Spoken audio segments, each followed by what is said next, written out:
Je voterai l'ensemble des délibérations sauf une que certainement vous en doutez, puisque c'est un point sur lequel nous avons juste ce débat ensemble. La puissance publique ne doit pas financer des associations qui, par leurs propos, leur prise de position, se tiennent hors du champ républicain. Et je fais allusion ici à l'association Accord, qui fait partie de ces nombreuses associations, soi-disant culturelles, que la ville finance, que la ville subventionne,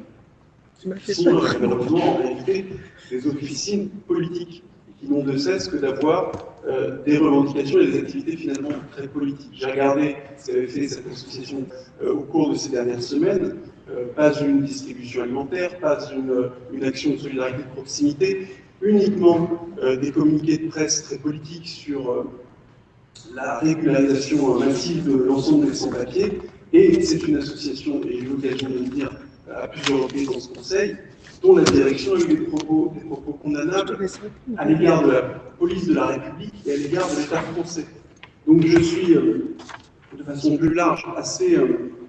gêné de voir que ce conseil d'arrondissement, qui est un conseil d'arrondissement